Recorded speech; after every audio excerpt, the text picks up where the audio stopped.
Party నుంచి 2 రోజుల పాటు జరగనున్న టీడీపీ మహానాడుకు సర్వం సిద్ధమైంది. హైబ్రిడ్ విధానంలో జరగనున్న మహానాడును సక్సెస్ చేసేందుకు క్యాడర్ కృషి చేస్తోంది. వర్కింగ్ ప్రెసిడెంట్ హోదాలో మహానాడులో లోకేష్ హాజరు కాబోతున్నారు. 2029లో జరిగే ఎన్నికలకు మహానాడులో రోడ్ మ్యాప్ ఇవ్వబోతున్నారు అధినేత చంద్రబాబు. ఈ మహానాడులో 20 తీర్మానాలను ఆమోదించనున్నట్లు చెబుతున్న టీడీపీ ఏపీ అధ్యక్షుడు పల్లా శ్రీనివాసరావుతో మా ప్రతినిధి Ravichand face to face. Mahanadu అంగరంగ వైభవంగా జరగబోతుంది. హైబ్రిడ్ విధానంలో మొదటిసారిగా పొదుపు చర్యల భాగంగా టీడీపీ ఏదైతే ఒక కొత్త వరవడిని సృష్టించబోతుంది.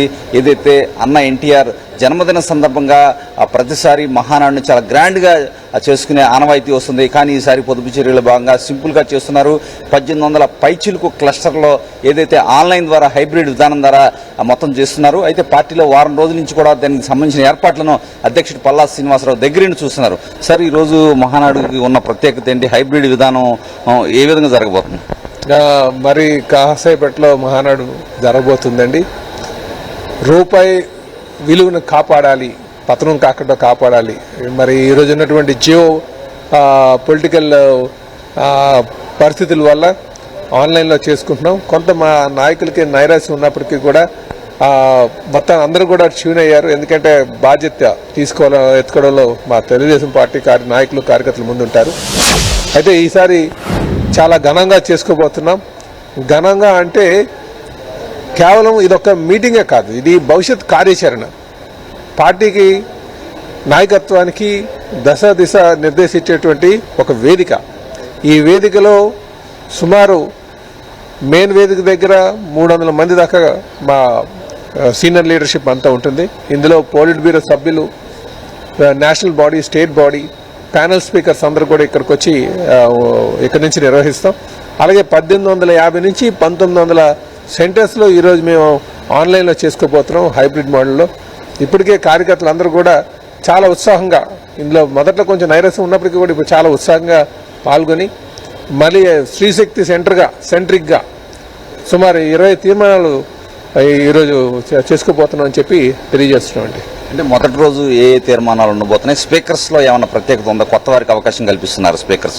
అంటే స్పీకర్స్ అన్ని కూడా కొంత కొత్త వాళ్ళని, యువతని, అలాగే అనుభవం ఉన్నటువంటి వారిని ఇవన్నీ కలబోసి 80 స్పీకర్లు మేము తీసుకున్నామండి. ఇందులో ఇప్పటికే 65 మంది వరకు కూడా ట్రైనింగ్ ఇచ్చాం. కొంతమంది ఆల్రెడీ అనుభవం ఉన్నటువంటి వారు కనుక వాళ్ళు కూడా బాగా అద్భుతంగా మాట్లాడగలరు. తీర్మానాలు మొదటి రోజు తీర్మానాలు ఏమేమి ఉండబోతుంది? అదే మీరు తీర్మానాలు అనేసరికి ఈ 20 తీర్మానాల్లో 10 ముందు రోజు, 10 వెనకాల రోజు ఉందంటే మీకు ఆ లిస్టు కూడా అంతా పెడుతున్నా.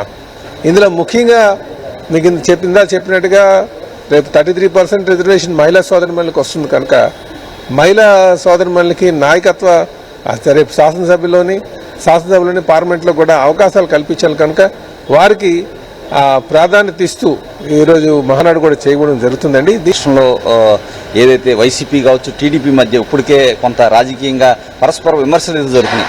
దానికి తగ్గట్టు ఏదన్నా రాజకీయపరమైన అంశాలపై తీర్మానాలు ఉన్నాయా? ఉన్నాయి, రాజకీయ అంశం కూడా ఉందండి. గత 5 సంవత్సరాలుగా వారు ఎటువంటి విధ్వంసం చేశారు, ఏ విధంగా ఈ రాష్ట్రానికి నష్టం చేశారు, ఏ విధంగా మనం ఈ రాష్ట్రం వాళ్ళ పాలనలో, అరాచక పాలనలో ఎదుర్కొన్నటువంటి సమస్యలు ఏంటి, అవన్నీ కూడా వాటి మీద బాగా చర్చించడం జరుగుతుందండి. ముఖ్యంగా స్వర్ణాంధ్రప్రదేశ్ లక్ష్యాలు చేరుకునే విధంగా బాటలు ఎలగవేయాలన్న దాని మీద కూడా ఉందని చెప్పి తెలియజేస్తున్నాం. దాదాపు 20 తీర్మానాలు ఉంటాయి. ఏదైతే 10 గంటలకు మహానాడు ప్రారంభం కాబోతుంది. దీనికి సంబంధించి అదేవిధంగా రాష్ట్రంలో ఉన్న రాజకీయ పరిణామాలకు తగ్గట్టు కూడా గత 5 సంవత్సరాల్లో వైసీపీ పాలనకు సంబంధించిన తీర్మానాలు కూడా ఉంటాయి. అదేవిధంగా స్త్రీశక్తి కావచ్చు, యువతకి ప్రధానంగా మహిళలకి కావచ్చు, సమాన అవకాశాల గురించి కూడా కొన్ని తీర్మానాలు ఉంటాయని కూడా పల్లా శ్రీనివాసరావు చెప్తున్నారు. కెమెరా పర్సన్ వెంకట్తో రవిచంద్ టీవీ, అమరావతి.